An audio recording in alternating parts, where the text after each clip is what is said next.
नमस्कार दोस्तों, स्वागत है आप सभी का आज के मुख्य समाचार के इस वीडियो में। जी हां दोस्तों, मोदी सरकार की तरफ से बड़ी और महत्वपूर्ण खबर की अपडेट निकल कर आ रही है, जिसकी सटीक जानकारी हम आपको इस वीडियो में देंगे।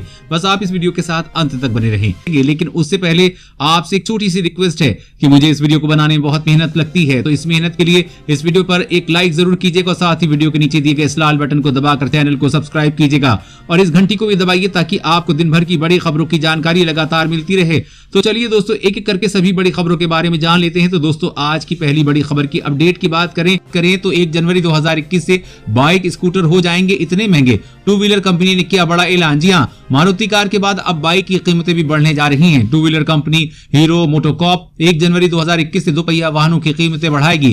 कंपनी ने स्टील, एल्यूमिनियम, प्लास्टिक और कीमती धातुओं सहित कमोडिटी की लागत में लगातार बढ़ोतरी का हवाला देते हुए कीमत बढ़ाने का ऐलान किया है। कंपनी के मुताबिक कमोडिटी लागत के प्रभाव को आंशिक रूप से ऑफसेट करने के लिए हम 1 जनवरी 2021 से अपने उत्पादों की क्षमता में 1500 रुपए तक की बढ़ोतरी कर रहे हैं। ये बढ़ोतरी सभी मॉडलों में अलग अलग हो रही है, यानी कि अब बाइक और स्कूटर के अलग अलग मॉडल पर 1500 रुपए से लेकर 5000 रुपए तक की बढ़ोतरी की जाएगी। इससे पहले मारुति सुजुकी, फोर्ड इंडिया और महिंद्रा एंड महिंद्रा ने जनवरी 2021 में अपने वाहनों के दाम बढ़ाने की घोषणा कर चुकी हैं। और अगली बड़ी खबर की बात करें तो मिसाइल ताकत में चीन से आगे निकला भारत, चीन के उड़े होश। जी हां, आज के वर्तमान समय में चीन अपनी ताकत का ढिंडोरा पूरी दुनिया में पीटता है तथा खुद को सुपर पावर समझता है, लेकिन चीन की हकीकत इससे बिल्कुल अलग है।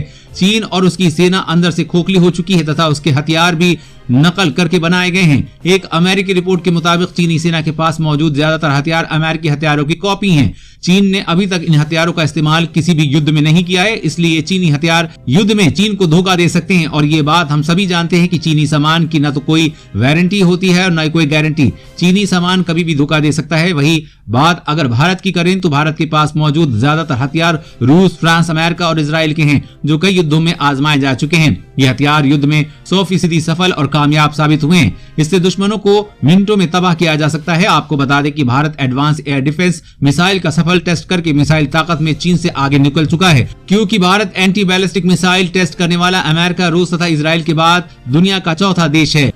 और अगली बड़ी खबर की बात करें तो आम लोगों को जोर का झटका। मध्य प्रदेश में अगले महीने से महंगा हो जाएगा बिजली का बिल। जी हां, मध्य प्रदेश के बिजली उपभोक्ताओं को महंगाई की करंट लगने जा रही है। बिजली कंपनी ने घरेलू बिजली में 15 पैसा प्रति यूनिट की दर से बिल बढ़ा दिया है। दरअसल प्रदेश की बिजली कंपनियों पर बढ़ते घाटे को पूरा करने के लिए ऐसा किया गया है। 730 करोड़ के इन घाटे को पूरा करने के लिए बिजली कंपनियों ने विद्युत नियामक आयोग से बिजली दरों को बढ़ाने की मांग की थी। प्रदेश में घरेलू बिजली की दरों में 1.98% की वृद्धि को विद्युत नियामक आयोग ने मंजूरी दे दी है। नई दरें अगले महीने से लागू होंगी। हालांकि ये दरें अगले 3 महीने के लिए होंगी। बिजली कंपनियों के प्रस्ताव पर आयोग अगले वित्त वर्ष के लिए 3 महीने बाद दोबारा दरें निर्धारित करेगा। विद्युत नियामक आयोग ने ऑनलाइन अग्रिम भुगतान और प्रीपेड मीटर पर मिल रही छूट को जारी रखने का फैसला लिया है। और अगली बड़ी खबर की बात करें तो देश टोल प्लाजा मुक्त, केंद्र ने किया बड़ा फैसला, जाने इसके बारे में। जी हां, देश की मोदी सरकार आए दिन कई तरह के फैसले ले रही है ताकि देश में रहने वाले लोगों की जिंदगी को बेहतर से बेहतर बनाया जाए। इसी बीच एक बड़ी खबर आ रही है कि मोदी सरकार देश भर के टोल प्लाजा को खत्म करने वाली है।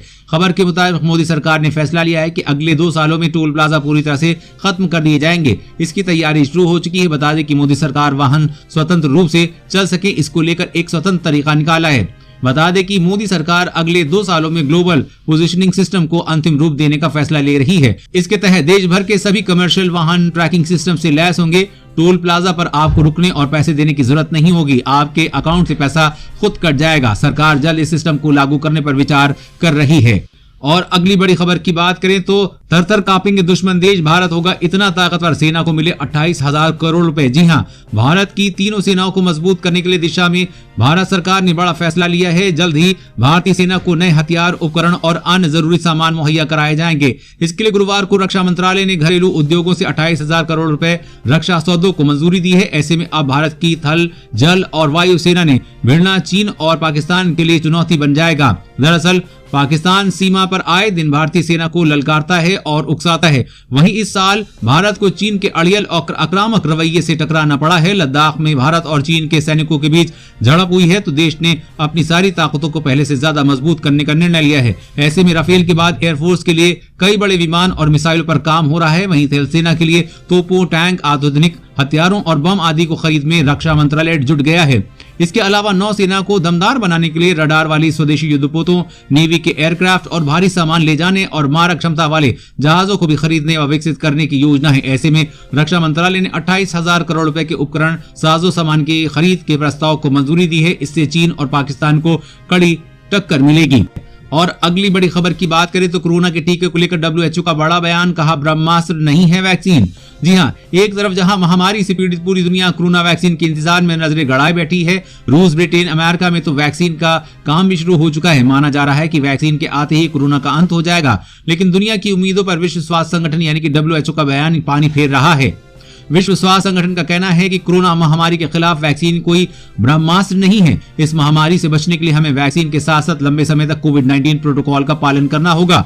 WHO ने कोरोना वैक्सीन के आने के साथ साथ अधिक सतर्क रहने का आह्वान किया है। WHO ने कहा है कि वैक्सीन सिल्वर बुलेट नहीं है कि इसे लगाते ही कोरोना खत्म हो जाएगा। इसे हम खत्म करने के लिए एक लंबी जंग लड़नी होगी और साथ ही कोरोना की गाइडलाइन की सख्ती से पालन करना होगा। हमेशा भीड़ भाड़ वाली जगहों पर मास्क लगाना होगा, साथ ही सोशल डिस्टेंसिंग का पालन करना होगा। तभी हम कोरोना वैक्सीन को कामयाब बना सकते हैं और कोरोना को हरा सकते हैं, वरना कोरोना वैक्सीन का कोई फायदा नहीं होगा।